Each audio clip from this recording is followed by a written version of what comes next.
Tuhan sertaku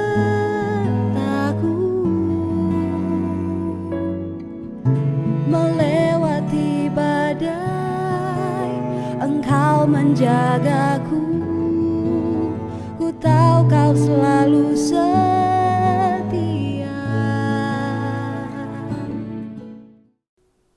Haleluya, puji Tuhan. Jumpa lagi dengan saat teduh GBD Mahanem Tegal. Mari kita teduhkan hati kita hampiri Tuhan dan kita bersekutu dengan pribadinya. Mari kita berdoa. Bapa yang baik, kami bersyukur buat setiap anugerah yang Kau berikan bagi kami.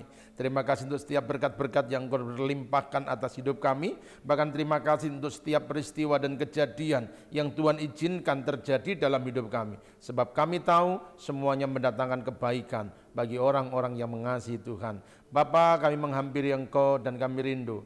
Kiranya kehadiran-Mu menyegarkan hati kami, kehadiran-Mu memulihkan kehidupan kami. Melalui kebenaran firman-Mu yang akan kami pelajari hari ini, mari berbicaralah Engkau kepada kami, ajarlah kami, supaya kami terus bertumbuh, semakin menyerupai Engkau. Kami menerima kebenaran firman-Mu di dalam nama Tuhan Yesus Kristus. Amin. Haleluya.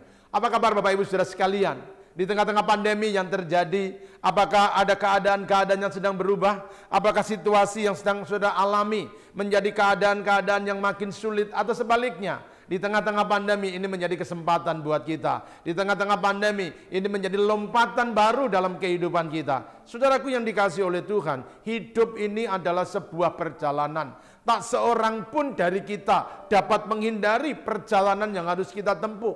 Kadang-kadang perjalanan ini begitu menyenangkan, penuh dengan berkat-berkat Tuhan, penuh dengan kebahagiaan. Tetapi kadang-kadang keadaannya juga cepat berubah, sehingga perjalanan yang kita tempuh menjadi berat, perjalanan yang kita tempuh menjadi sulit. Bahkan kadang-kadang kita ingin berhenti di tengah jalan, kita ingin menyerah karena sulitnya jalan yang harus kita tapaki. Hari ini saya ingin mengajak kita sekalian, bagaimana melewati kesulitan bersama dengan Tuhan, bagaimana menapaki hari-hari ke depan bersama dengan Tuhan. Musibah boleh datang, kesulitan boleh terjadi, masalah boleh silih berganti, tetapi bersama dengan Tuhan kita akan berjalan sampai batas akhir kehidupan. Mari kita membuka dalam kitab Mazmur pasal yang ke-23 ayat 1 sampai dengan ayat yang ke-4. Mazmur Daud. Tuhan adalah gembalaku, takkan kekurangan aku. Ia membaringkan aku di padang yang berumput hijau. Ia membimbing aku ke air yang tenang. Ia menyegarkan jiwaku. Ia menuntun aku di jalan yang benar oleh karena namanya. Sekalipun aku berjalan dalam lembah kekelaman, aku tidak takut bahaya, sebab Engkau besertaku, gadamu dan tongkatmu, itulah yang menghibur aku. Bapak Ibu, tentu saja Mazmur inilah sangat terkenal, digubah dengan beberapa lagu dan suka menjadi pajangan di tempat-tempat di rumah-rumah kita. Tetapi hari ini mari kita akan belajar bagaimana kita menjalani hari bersama dengan Tuhan. Pemazmur menggambarkan bahwa dia menempatkan diri sebagai domba dan Tuhan menjadi gembalanya.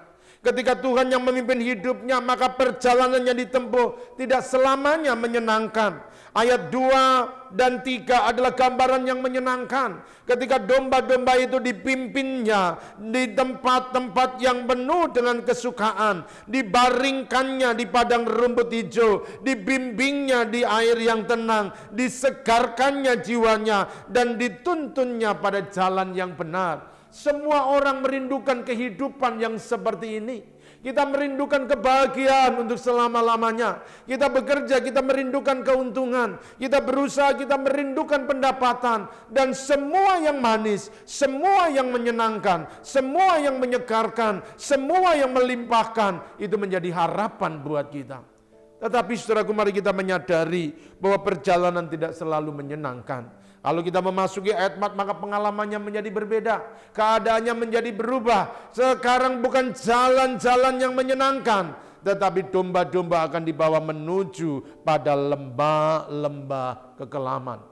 Tempat-tempat yang penuh dengan kesulitan, tempat-tempat yang penuh dengan tantangan, tempat-tempat yang terjal, tempat-tempat yang membahayakan. Bahkan dikatakan itu adalah lembah-lembah kekelaman. Dalam terjemahan lain disebut dengan bayang-bayang maut. Tempat itu sangat mengerikan. Tempat itu adalah tempat-tempat yang sedang ada di ujung-ujung kematian. Dan itulah perjalanan. Kadang menyenangkan, tetapi juga kadang keadaannya menjadi sulit. Kadang penuh dengan suka, tetapi kadang-kadang juga dipenuhi dengan derai air mata. Ada kegembiraan, tetapi juga ada kedukaan. Nah saudaraku, situasi-situasi seperti ini tidak dapat kita pungkiri, dan inilah kenyataannya. Nah kalau begitu, bagaimanakah sikap kita sebagai anak-anak Tuhan dalam menjalani perjalanan hidup yang seperti ini? Kalau keadaan hidup ini selalu baik, maka kita mudah untuk melewatinya. Tetapi kalau keadaannya berubah, keadaannya tidak menjadi baik, tapi keadaan menjadi sulit, keadaan menjadi sukar, masalah datang, persoalan menekan, apa yang kita lakukan? Hari ini kita akan belajar dari pemazmur, bagaimana dia menjalankan prinsip-prinsip menempuh perjalanan kehidupan, sehingga dia bisa melewati baik masa-masa yang senang maupun masa-masa yang penuh dengan kesukaran. Bahkan di hari-hari ini ketika pandemi terus berlangsung, keadaan-keadaan yang sukar masih kita alami, maka tepatlah waktunya untuk kita kembali menilik firman Tuhan. Bagaimana menjalani kehidupan ini berdasarkan dengan prinsip-prinsip kebenaran. Hari ini saya ingin mengajak saudara untuk kita melihat kebenaran firman Tuhan. Bagaimana kita menjalani hari bersama dengan Tuhan. Yang pertama saudara perhatikan, dalam kita menjalani kehidupan ini, maka prinsip yang pertama yang harus kita lakukan adalah fokuslah kepada yang memimpin kita, bukan kepada jalan yang kita lalui. Fokuslah kepada yang memimpin kita dan bukan jalan yang kita lalui. Saudara-saudaraku, kebudayaan orang-orang Israel, ketika dia sedang mengembalakan domba, maka gembala akan berdiri di depan dan domba-domba akan mengikuti dari belakang. Domba-domba akan mengikuti ke arah mana gembala itu berjalan. Domba-domba akan berjalan di belakang gembala. Jalan apapun yang ditempuh oleh gembala, maka domba-domba akan mengikutinya dari belakangnya. Dan inilah prinsip yang harus kita ikuti ketika kita sedang menjalani hari bersama-sama dengan Tuhan. Fokuslah kepada yang memimpin kita dan bukan jalan yang sedang kita lalui.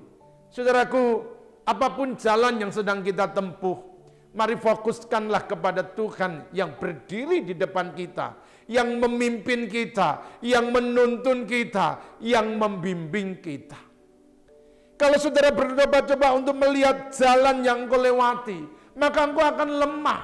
Karena jalan itu sulit, jalan itu terjal, jalan itu menyakitkan. Mungkin engkau berkata menyerah, nggak kuat Tuhan.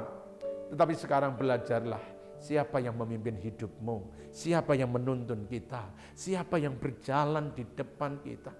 Jangan rubah arah pandangan saudara, selain kepada Dia yang memimpin perjalanan kita. Selama mata kita memandang kepada Tuhan yang ada di depan kita, maka kita tidak akan pernah takut dengan keadaan-keadaan yang terjadi. Selama mata kita tetap memandang kepada Tuhan yang ada di depan kita, maka kita tidak akan pernah khawatir dengan segala situasi yang terjadi. Fokuskan pandangan kepada yang memimpin kita dan bukan pada jalan yang kita lalui. Jalan tidak selalu mulus, jalan tidak selalu lurus. Kadang-kadang terjal, kadang-kadang penuh belokan dan tanjakan. Tetapi kalau kita melihat kepada Tuhan yang di depan kita, maka kita akan tetap kuat. Kita akan dimampukan untuk terus bertahan di dalam Dia. Saudara-saudaraku yang dikasihi oleh Tuhan Yesus Kristus, dalam kitab Ibrani pasal 12 ayat yang kedua, firman Tuhan berkata demikian, marilah kita melakukan dengan mata yang tertuju kepada Yesus, yang memimpin kita dalam iman dan yang membawa iman kita kepada kesempurnaan, yang mengabaikan kehinaan, tekun memikul salib, ganti sukacita yang disediakan bagi Dia yang sekarang duduk di sebelah kanan takhta Allah. Saudaraku, kalau engkau memandang Tuhan, kalau engkau memandang Yesus yang disalibkan, maka engkau akan menerima kekuatan. Sebab Dia pernah mengalami penderitaan, Dia pernah mengalami rasa sakit, Dia mengerti apa itu kesukaran, bahkan di tengah-tengah kesulitan, dan Dia bisa menghadapi semuanya, dan Dia keluar menjadi pemenang. Kalau engkau memandang Tuhan, maka engkau gak akan mengalami kekalahan. Sebab Yesus adalah pemenang. Dia pernah mengalahkan segala kesulitan. Dia pernah mengalahkan segala penderitaan. Dia pernah mengalahkan segala kesulitan hidup yang dia alami. Dan di atas kayu salib dia menyatakan kemenangan. Itulah sebabnya hari ini, sesulit apapun perjalanan yang engkau tempuh, jangan rubah arah pandangan Anda.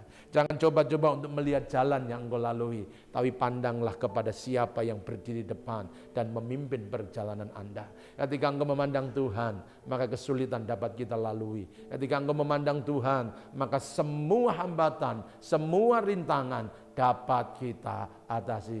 Ingatlah, bukan kemana kita melangkah, tetapi siapa yang menyertai kita. Ingatlah, bukan jalan apa yang sedang engkau lalui, tetapi siapa yang menyertai. Itu yang akan menjadi penentu dalam kemenangan kita. Hari ini kalau ada di antara Bapak Ibu Saudara sekalian, jalan terjal sedang engkau tampai, kesulitan sedang engkau alami, masalah dan musibah sedang terjadi, tetaplah fokus kepada Tuhan yang memimpin kita. Belajarlah dari Daud. Tuhan adalah gembalaku. Jadikan dia berdiri di depan dan saudara mengikuti dari belakang. Maka ada kekuatan akan dilimpahkan, ada kemenangan akan diberikan. Saya berdoa buat setiap Bapak Ibu yang mengikuti acara saat teduh hari ini. Kiranya saudara mendapat kekuatan baru. Pandang saja kepada Tuhan yang memberi kemenangan bagi kita. Dia sudah pernah menang dan dia adalah pemenang. Dan kemenangannya dia berikan buat kita. Tuhan memberkati. Mari tundukkan kepala kita berdoa. Bapa, mata kami tertuju kepadamu yang telah mengalahkan segala kesulitan hidup, bahkan telah mengalahkan dosa dan maut. Dan hari ini di tengah-tengah perjalanan yang sedang kami tempuh, biarlah mata kami hanya memandang kepada Engkau, sebab Engkaulah pemenang dan Engkau memberikan kemenangan-Mu bagi kami. Oleh karena itu Tuhan, hamba-Mu berdoa bagi seluruh umat Tuhan yang mengikuti saat teduh pada hari ini. Kiranya mereka diberikan kemampuan dan kekuatan untuk mereka dapat keluar menjadi pemenang, mengatasi semua kesulitan, mengungguli semua persoalan yang mereka alami. Bersama-sama dengan Tuhan, kami akan melewati jalan-jalan yang sukar. Bersama-sama dengan Tuhan, kami akan keluar menjadi pemenang. Berjalanlah Engkau di depan kami. Kami akan mengikutimu dari belakang, sebab bersama-sama dengan Engkau, kami akan mencapai kemenangan. Terima kasih Bapa yang baik. Di dalam nama Tuhan Yesus Kristus kami bersyukur dan berdoa. Haleluya. Amin.